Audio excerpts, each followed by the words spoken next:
कह रहे हैं कि बिहार में जो विधानसभा चुनाव होने वाले हैं, उससे पहले जो है पुनरीक्षण का काम कराए जा रहे हैं, जिसके लिए आपको जो है गणना प्रपत्र फिलअप करना पड़ रहा है। ऑफलाइन अगर आपने फॉर्म को भर दिया हुआ है, अच्छी बात है, या फिर ऑनलाइन भर दिया हुआ है, अच्छी बात है। लेकिन बहुत सारे ऐसे भी वोटर्स हैं जिन्होंने अभी तक जो है फॉर्म को सबमिट नहीं किया हुआ है। तो ऑनलाइन जो फॉर्म फिलअप हो रहा है ना, उसमें कुछ बदलाव किए गए हैं, कुछ नया अपडेट आया हुआ है, जिसके माध्यम से अब आपको फॉर्म जो है इसी प्रोसीजर के माध्यम से भरना है। इस वीडियो में जो है पूरी जानकारी हम आपको बताएंगे कि इस तरह से नए सिरे से जब आपको फॉर्म भरना है, मान लीजिए आपने फॉर्म अभी तक नहीं भरा हुआ है, तो आप जो है किस तरह से फॉर्म को भरेंगे, कौन कौन से डॉक्यूमेंट आपको देने हैं। डॉक्यूमेंट अगर आपके पास नहीं है तो ऑफलाइन बीएलओ के माध्यम से अपना जो फॉर्म है वो जमा कर सकते हैं। हालांकि बाद में सत्यापन के समय आपसे डॉक्यूमेंट मांगे जा सकते हैं। तो मेरा मानना ये है कि अगर आपके पास डॉक्यूमेंट है तो डॉक्यूमेंट देकर ही फॉर्म को भरिए, नहीं है तो आप ऐसे भी छोड़ सकते हैं। स्टेप बाय स्टेप कैसे फॉर्म को भरना है, क्या कुछ नई अपडेट है, सारी जानकारी हमने इस वीडियो में कवर किया हुआ है। तो प्लीज वीडियो शुरू से अंत तक लेकर जरूर देखेंगे। ऑनलाइन फॉर्म भरने के लिए सबसे पहले voters.eci.gov.in का ऑफिशियल पोर्टल पे आएंगे। यहाँ पे देखेंगे ऑनलाइन फॉर्म फिलअप करने का लिंक आपको देखने को मिलेगा, क्लिक करेंगे।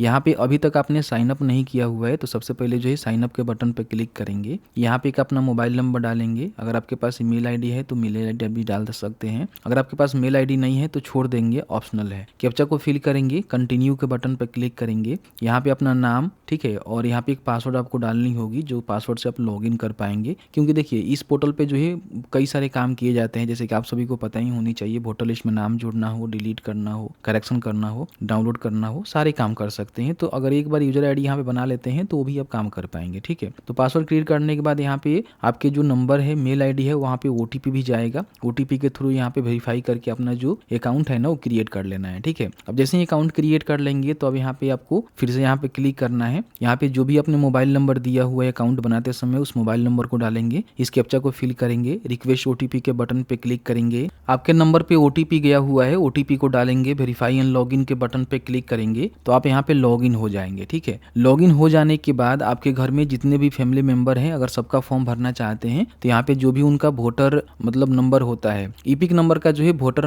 मतलब नंबर ही मांगा जाता है। तो ईपिक नंबर कहीं भी आपसे मांग रहा है तो समझिए कि आपका जो वोटर आईडी कार्ड नंबर है ना वो आपसे मांगा जा रहा है, ठीक है। तो उस नंबर को यहाँ पे डालेंगे और उसके बाद यहाँ पे सर्च करेंगे। आप चाहें तो अपने घर में जितने भी लोग हैं सबका भरना चाहते हैं, एक बार रजिस्ट्रेशन कर लेंगे और लॉगिन करने के बाद अपना जो भी यहाँ पे ईपिक नंबर है आपके घर के सदस्य का, उनका यहाँ पे डालकर सर्च के बटन पर क्लिक करके जो है फॉर्म को भर सकते हैं। यहाँ पे ईपिक नंबर को डालने के बाद जो आपको सर्च के बटन पे क्लिक करना है तो आपके सामने जो है कुछ इस तरह से इंटरफेस आपको देखने को मिलेगा, जिसमें जो भी वोटर्स का नेम है, ईपिक नंबर है, सीरियल नंबर है, सभी जानकारी यहाँ पे देखने को मिलेगा, जिसको हमने यहाँ पे ब्लर कर रखा हुआ है। तो यहाँ पे चेकआउट कर लीजिएगा। अगर आपका है और जिसका फॉर्म भर रहे हैं उसका ही डेटा आपको दिखाई दे रहा है तो ही आपको आगे करना है, नहीं तो यहाँ से फिर अपना जो वोटर आईडी कार्ड नंबर है उसको चेक कर लीजिएगा। यहाँ पे सबसे पहले जो है डिटेल्स भरने के लिए आपको जो है ओटीपी के माध्यम से वेरीफाई करना होगा। कोई भी आपके पास एक मोबाइल नंबर है जो कि आपके पास होनी चाहिए, उसको डालेंगे, सेंड ओटीपी के बटन पे क्लिक करेंगे। कई बार मान लीजिए जो नंबर यहाँ पे देते हैं अगर वो वोटर लिस्ट में लिंक नहीं होता है तो कहेगा कि आप जो है विदाउट लिंकिंग यहाँ पे चाहे तो प्रोसीड कर सकते हैं। तो यहाँ पे प्रोसीड विदाउट लिंकिंग के बटन पे क्लिक करेंगे। अगर आपके वोटर आईडी कार्ड में नंबर सेम नंबर लिंक होगा जो आपने दिया हुआ है तो ये वाला ऑप्शन देखने को नहीं मिलेगा, सीधे आपको ओटीपी का ऑप्शन डालने को देखने को मिलेगा, ठीक है। यहाँ पे आपने जो भी नंबर दिया हुआ है इस नंबर पे जो है ओटीपी सेंड किया गया है, ओटीपी को डालेंगे, वेरीफाई ओटीपी के बटन पे क्लिक करेंगे। तो इस तरह से देखेंगे आपका जो ओटीपी है यहाँ पे वेरीफाई हो जाता है, तो समझिए कि वेरिफिकेशन कंप्लीट हो गया। अब यहाँ पे आप नीचे आएंगे तो आपको जो है फॉर्म भरना है, ठीक है। सबसे पहले जो एक प्रोफाइल पिक्चर आपको यहाँ पे अपलोड करना है, जो कि 2 MB जेपीजी रहेगा तो 2 MB और पीएनजी रहेगा तो भी 2 MB से कम इसका जो है फाइल साइज होनी चाहिए। चूज फाइल के बटन पे क्लिक करेंगे तो यहाँ पे ऑटोमेटिकली देखेंगे आपका जो फोटो है ना यहाँ पे अपलोड हो जाता है। अगर नहीं होता है तो साइज बना लीजिएगा, 2 MB से कम होनी चाहिए। यहाँ पे अपना जो भी डेट ऑफ बर्थ है, ठीक है, वो आपको डालनी है। जो रिलेवेंट आप डॉक्यूमेंट यहाँ पे दे रहे हैं, जैसे कि मान लीजिए 11 ऐसे डॉक्यूमेंट है, समझ रहे हैं ना, तो उसमें से जो भी आप डॉक्यूमेंट दे रहे हैं ना उसके हिसाब से ही अपना जो डेट ऑफ बर्थ है यहाँ पे मेंशन करना है।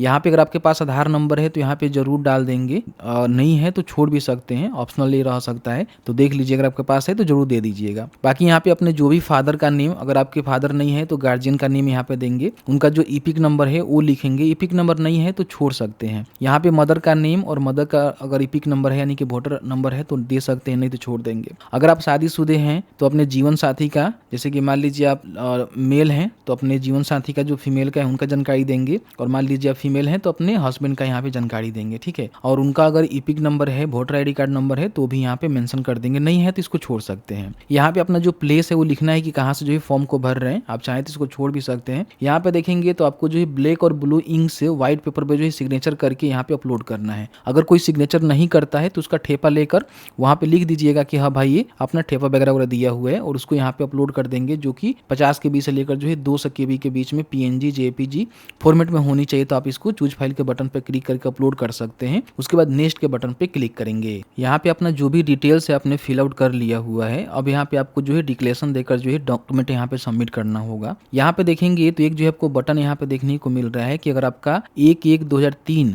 जो बिहार सरकार के द्वारा डेटा जारी किया गया है वोटर लिस्ट, अगर उसमें आपका नाम है तो आपको जो है कोई भी डॉक्यूमेंट देने की आवश्यकता नहीं है। इस पे टिक करेंगे तो यहाँ पे जो भी अपना असेंबली है वो बताएंगे, और यहाँ पे जो भी आपका पार्ट नंबर है उसका सिलेक्शन करेंगे, और यहाँ पे जो भी अपना सीरियल नंबर है उसको डालेंगे। और यहाँ पे देख सकते हैं कि Indian with voter card issue जो इंसेंटिव जैसे आपका है ना, उस डॉक्यूमेंट को आपको यहाँ पे अपलोड करना होगा। देखिए ये वाला जो है यहाँ पे सिलेक्ट करेंगे और उसका स्क्रीनशॉट यहाँ पे अपलोड कर देंगे। ठीक है, यहाँ पे क्लिक करके देखिए बताया गया है कि जो भी अपना फाइल है वो आप यहाँ पे अपलोड कर सकते हैं। अब ये 2003 वाला जो डेटा है ना, इनके आधिकारिक पोर्टल पे आपको देखने को मिलेगा। शिक्षा बिंदु पे आप आएंगे, ठीक है, और यहाँ पे एनुमरेशन फॉर्म आप सर्च करेंगे तो आपके सामने ये वाला जो है पोस्ट आपको देखने को मिलेगा। वोटर गणना फॉर्म कैसे भरे, इसको यहाँ से ओपन कर लीजिएगा। ठीक है, ओपन करने के बाद आप नीचे जाएंगे थोड़ा सा तो यहाँ पे देखेंगे आपको लिंक मिल जाएगा। ठीक है, आपको लिंक मिलेगा आधिकारिक वेबसाइट का, इस पे आपको क्लिक करना है। जैसे कि इस तरह से आता है ना, तो यहाँ पे क्लिक करिएगा एक बार। ठीक है, और फिर होम के बटन पे क्लिक कर दीजिएगा, आ जाएगा। ठीक है, बहुत सारे लोगों को भी समस्या हो रहा है। यहाँ पे देखेंगे 2003 का जो डेटा है ना जारी किया गया है, जिस पे क्लिक करेंगे तो मान लीजिए अगर आपका नाम ढूंढना है तो अपना ईपिक नंबर यहाँ पे दर्ज करके सर्च कर लीजिएगा। अपने माता पिता को खोजना चाहते हैं तो माता पिता का भी ईपिक नंबर डालकर यहाँ पे सर्च कर सकते हैं। ठीक है, अगर सर्च करेंगे, अगर इस वोटर लिस्ट में आपका नाम है तो आपको जो है सीधे ये वाला जो ऑप्शन है ना, तो इसको ही देकर आप बड़ी आसानी से अपलोड कर सकते हैं। लेकिन मान लीजिए आपका 2003 वाला डेटा में आपका नाम नहीं है, आपके माता पिता का नाम नहीं है, तो फिर आपको डॉक्यूमेंट देकर जो अपलोड करना होगा उसकी जानकारी हम आपको आगे बताते हैं। अगर 2003 वाला वोटर लिस्ट में आपका नाम है तो यहाँ पे उसकी जानकारी देकर जो है फॉर्म को भर सकते हैं। अगर इसमें आपका नाम नहीं है तो फिर आपका जो है यहाँ पे अप्लाई हो जाएगा कि आप जो है कौन से डेट के में जन्मे हुए हैं। ठीक है, तो यहाँ पे देखेंगे अगर इसको आप